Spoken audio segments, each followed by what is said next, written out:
बिस्मिल्लाहिर्रहमानिर्रहीम, अस्सलाम वालेकुम। Welcome to food with Sana Ali kitchen में। आज हम बना रहे हैं मैदे से बर्फ़ी रेसिपी। बहुत इजी और क्विक मेथड से बनाएंगे। पूरी रेसिपी देखनी है, स्किप बिल्कुल नहीं करनी।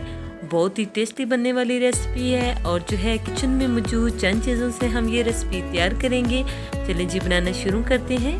सबसे पहले 1 कप घी ले लिया है हमने। इस रेसिपी को हमने ऑयल में नहीं बनाना, इसको हमने थोड़ा सा गरम कर लेना है। घी हमने गरम कर लिया है। अब हमने इसमें 1 कप मैदा शामिल कर दिया है, जिसको हमने पहले अच्छी तरह से छान लिया था और इसकी भुनाई कर लेनी है। लो फ्लेम पे हम इसकी भुनाई करेंगे।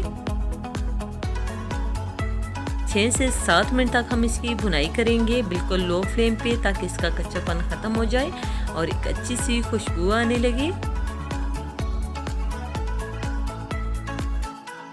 मैदे की भुनाई हमने अच्छी तरह से कर ली है। अब हमने इसमें आधा कप जो है कोकोनट का बुरादा शामिल कर दिया है। आप स्किप करना चाहें तो स्किप भी कर सकते हैं, लेकिन इससे जो है टेस्ट बहुत ही अच्छा आएगा। हाफ टी स्पून हमने इसमें सब्ज इलायची पाउडर शामिल कर दिया है खुशबू के लिए। इसमें बहुत ही अच्छा फ्लेवर लेके आएगी और बहुत अच्छा टेस्ट लेके आएगी। 1 कप पिसी हुई चीनी शामिल कर दी है।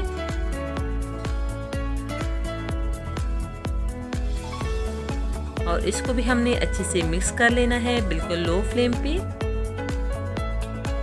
हमने इसको नीचे बिल्कुल नहीं लगने देना।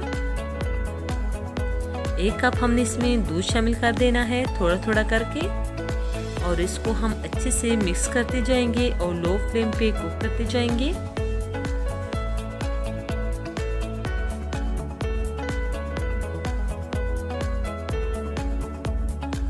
इस पॉइंट पे आपने इसमें मीठा चेक कर लेना है। अगर आपको कम या ज़्यादा लगे तो आपने स्टेबल कर लेना है।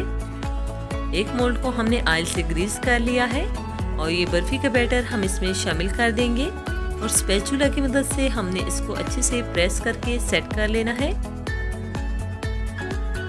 इसके ऊपर कटे हुए पिस्ते लगा देंगे और 1 घंटे तक हमने इसे जो है फ्रिज में रख दिया था। अब हम इसकी कटिंग कर लेंगे। कटिंग आपने अपनी पसंद के मुताबिक करनी है, छोटे साइज में या बड़े साइज में, जितना आपको पसंद हो।